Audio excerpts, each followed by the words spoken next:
Bogura na Bangladesh He represents Bangladesh, not Bogura. অস্ট্রেলিয়াকে তাদের মাটিতে কুপকাত করে ইতিহাস গড়া বাংলাদেশ দলের অন্যতম পারফর্মার তানজিদ তামিম, বগুড়ার ছেলে, বিসিবি সভাপতি তামিম ইকবাল এভাবেই পরিচয় করিয়ে দিচ্ছিলেন তার ক্রিকেটারদের সাথে। প্রধানমন্ত্রী একটা কারেকশন দিলেন যে তানজিদ তামিম সারা দুনিয়ায় দাপট দেখিয়ে বেড়াচ্ছেন লাল সবুজের পতাকা বুকে, সে কিভাবে শুধু বগুড়ার রিপ্রেজেন্ট করে, টাইগার ওপেনার বরং বাংলাদেশের। কথাগুলো হচ্ছিল বাংলাদেশের প্রধানমন্ত্রী তারেক রহমানের সাথে সদ্যই অস্ট্রেলিয়াকে তাদের উঠোনে টেস্ট ম্যাচ হারানো বাংলাদেশ দলের মধ্যে।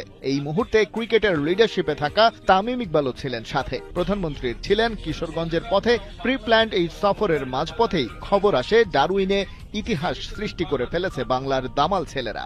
রাস্তার দুই ধারে দাঁড়িয়ে থাকা সাধারণ মানুষের অভিবাদনের জবাব এক হাতে দিচ্ছিলেন প্রধানমন্ত্রী, আর অন্য হাতে সেলফোন, আর তাতে টিম বাংলাদেশ।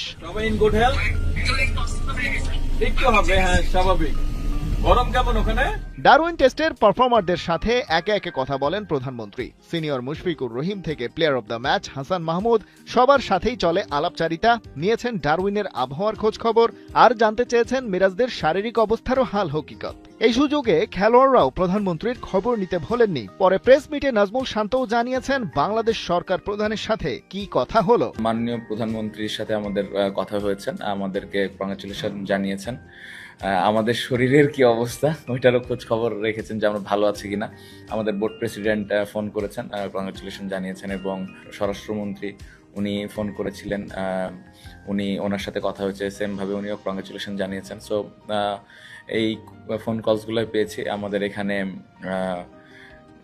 এই মোমেন্টগুলো স্পেশাল ছিল, ভালো লেগেছে, এবং আমি খুশি যে সবাই আমাদের এই জয়টা উপভোগ করছেন, এবং সবাই, আমি মনে করি যে দেশের মানুষ অনেক খুশি। রবিবার বেশ কয়েকটি জনসমাবেশে কথা বলেন প্রধানমন্ত্রী। দায়িত্বের কারণেই দেশের সব মানুষকে নিয়েই তার ভাবতে হয়, কেবল খেলার খবরই তো রাখলে চলে না। কিন্তু ক্রিকেট ইতিহাসে সম্ভবত নিজেদের সেরা অর্জনটি ছিনিয়ে এনেছে টাইগাররা, সেটাও তো ব্যস্ততার অজুহাতে এড়িয়ে যাওয়ার সুযোগ নেই। প্রধানমন্ত্রী তাই শান্তদের পাশে থাকলেন, আর সেই সাথে সারা দেশের মানুষের মতোই থাকলেন অপেক্ষায়। শান্ত, হাসান, মিরাজ, মুশফিকরা কবে ফিরবে দেশে, আর তাদেরকে দিতে পারবেন সংবর্ধনা। বাংলাদেশের মানুষ অপেক্ষা করছে আপনাদেরকে ওয়েলকাম করার জন্য। খালিদ জামিল, ৭১।